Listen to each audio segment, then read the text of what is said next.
One is I would dedicate personnel to the process to meet with all of you to find out what your problems are. I mean, I think part of it is isolating the problems, what causes the delay. We've heard it over and over again. It's a bureaucratic delay, you know, the whole vetting process. You're basically not-for-profits that are providing the same services each and every year. Maybe it's a different clientele from year to year, but it's basically established not-for-profits, 501c3s. There's no reason why you should have to go through the same process every year, the same delay. So what I would first do is get everyone in the room and put a priority on it, is what can we do to streamline the process? Give us your experience, give us your ideas.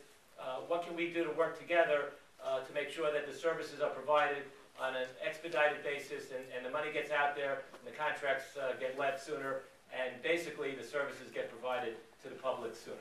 Councilmember Lou, Yassky, and Katz. Well, in the aftermath of the funding controversy from last year, there is already a new system in place where many of the organizations are pre-vetted before any funding is allocated. And so that by itself should have already shortened the period of time that you have to wait to get city funds. Unfortunately, I don't think that has happened across the board this year. There is no excuse for that. That will definitely happen next year, certainly if I'm controller. There's also a need, and as I talked about before, to streamline the Vendex process so that nonprofit organizations should not be going through the same thing that multi-million-dollar corporations need to go through.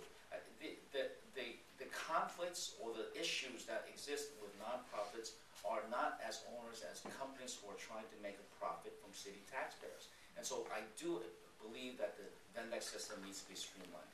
And most of all, as I said before, I will partner with many of the experts who are sitting right here in this room, because you know best how difficult it has been to deal with city agencies. You know best how to efficiently deliver the services to the community. And those are the 3 steps I will undertake immediately as Comptroller. 3 steps. First of all, use technology to hold the government accountable. You know, there's a lot of talk about making sure the nonprofits are accountable for the results, and we should do that, but the government side too. So from the day you're designated to provide a service, we'll have a website that says, here's the date you were designated, that the RFP designation was made. Now, how long is it taking the agency to do their paperwork? How long is it taking my office, the Comptroller's office, to do its paperwork? So people can go right online and see, you know, it's been sitting at DFTA or DYCD for 80 days, and that's where the blame is.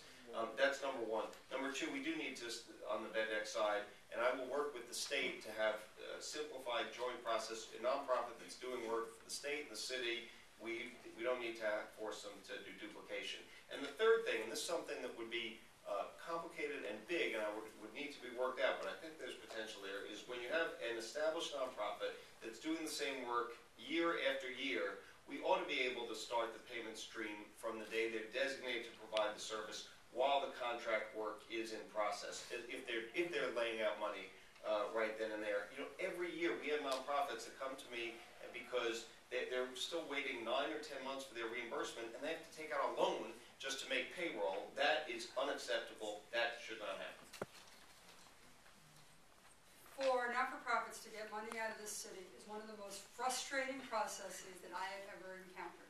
Those of you that I've been lucky enough to work with Project Lead, American Cancer Society, on the colon cancer screening, know that I have a chief of staff. She will, the night before member items are set to go to the speaker's office, be in the office at midnight, 1 o'clock in the morning, still working with the organizations, filling out forms, still making phone calls to get the information needed, still trying to figure out if every single form has gone in, so that, God forbid, the money is not held up, and people aren't getting the services that they require. So, number 1, we need to see that there's less forms to fill out, and we need to make sure that still looking closely, making sure that it's good not-for-profits, making sure it's great services, but number 1, streamline the process by creating less forms, get one system in place for each amount of money, number 1.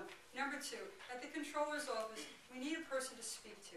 We need a person to answer questions. The process is very difficult, especially for those that English may not be the first language, and you have to make sure that there's interpretation. We need to make sure that there is a person that someone can call and answer the questions. And number 3, although streamlining the process is extremely important and making sure that the contracts are out there and the money gets out, like I said before, one of the most important things is predictability amongst the services that you all provide.